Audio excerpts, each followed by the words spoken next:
সময় টিভি একটা news paper থেকে এটি নেওয়া। আসলে শিক্ষকদের যে বেতন ভাতা বাড়ানোর কথা ছিল, আসলে সেটি কত পার্সেন্ট বেতন ভাতা বাড়লো তা নিয়ে থাকছে গাইজ আজকের নতুন ভিডিও। তাই ভিডিওটি না টেনে সম্পূর্ণ ভিডিওটি দেখার অনুরোধ রইল। আমরা আমাদের বিস্তারিত ভিডিও চলে যাব।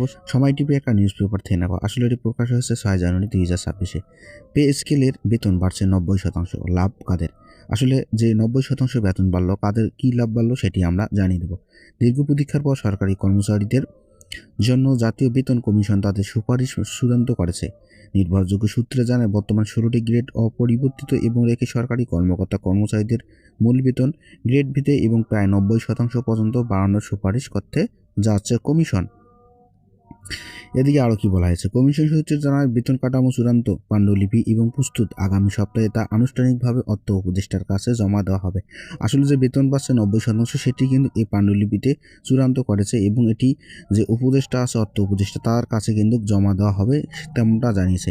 নবম পে স্কেলের এবং প্রণয়নের শুরু থেকে গ্রেড সংখ্যা কমানোর দাবি উঠেছিল বিভিন্ন মহল থেকে। তবে দীর্ঘ আলোচনা এবং পর্যালোচনার পর কমিশন বিদ্যমান 16টি গ্রেড কাঠামো বহাল রাখার সিদ্ধান্ত অনল থাকে। কমিশন চূড়ান্ত সুপারিশ এবং অনুযায়ী নিম্ন বা মধ্যম স্তরে এবং কর্মকর্তা কর্মচারীদের বেতন বৃদ্ধির সুফল পাবে সবচেয়ে বেশি।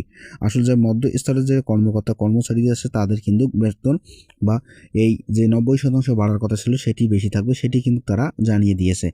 কমিশনের সুপারিশ এবং শিক্ষকদের জন্য পৃথক বেতন কাঠামো এবং বিষয়টি অন্তর্ভুক্ত করা হয়েছে। পাশাপাশি অন্যান্য ভাতা এবং এই সুযোগ সুবিধা পুনর্বিবেচনা প্রস্তাব রাখা হয়েছে, যা দিনের দাবি দিয়ে এবং সরকারি কর্মচারীদের বিভিন্ন অংশে অর্থ উপদেষ্টার কাছে প্রতিবেদন জমা দেওয়ার পর সেটি অর্থ মন্ত্রণালয়ে যাচাই বাছাই হয়।